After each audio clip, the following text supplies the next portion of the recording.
Hello, Riderflex Nation. Steve Irvin here again from recruiting and consulting firm Riderflex. We provide career advice and job interviewing tips on this podcast.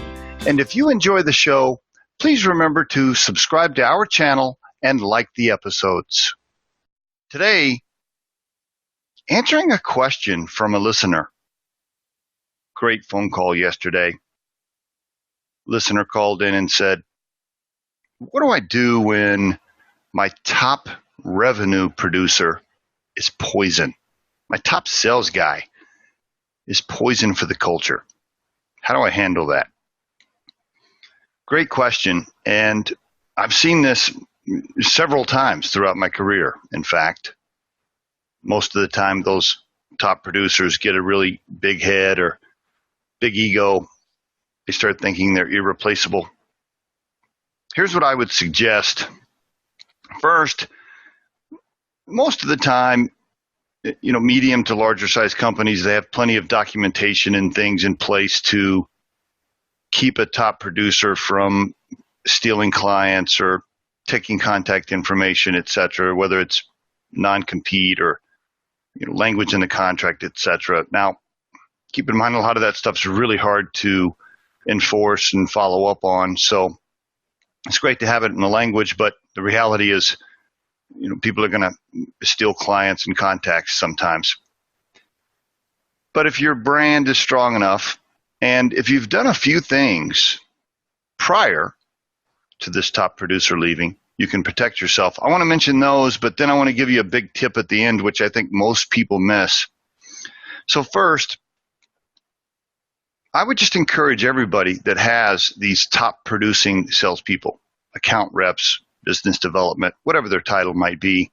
You always have that one person in a company that has the relationship with major clients that are producing a lot of income for the company. It's really important for you as the supervisor to also have some sort of relationship with that client, right?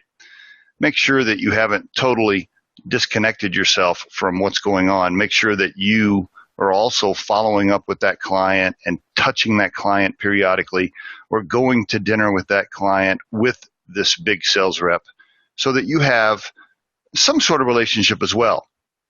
So when you make that phone call and you let the client know that your big gun, your big producer is no longer with you, there's still a chance for you to save that account. So that's really key, is more than one person needs to be tagged to the account or the client to ensure that you can recover. More importantly, though, here was the real question. The caller was nervous about trying to replace this big producer, right? Now, the real reason the caller was nervous was because they hadn't done a good enough job of recruiting and interviewing and preparing bench strength to replace that person when the time came. That's the real reason, right? And this happens. Companies, they get on a roll, things are going well, you stop interviewing because you think, I don't really need to interview because I don't need anybody right now. So you end up in a situation where all of a sudden you have nobody on the bench. There's no candidates that you've recently talked to or interviewed that you'd love to hire, but you just don't have a spot for them. And if this caller had done a really good job and made sure that on a consistent basis they were recruiting, interviewing, constantly looking at strong candidates, and having people on the bench ready to pick up the phone and say, yes, Johnny, I'm ready for you to work here now. If that had been in place, there would have been much less hesitation about replacing this big producer. That's the real key, and that's the real tip for this podcast. The Riderflex podcast can be heard just about anywhere these days, but you can visit riderflex.com/podcast to learn more about us and become a supporter of the show.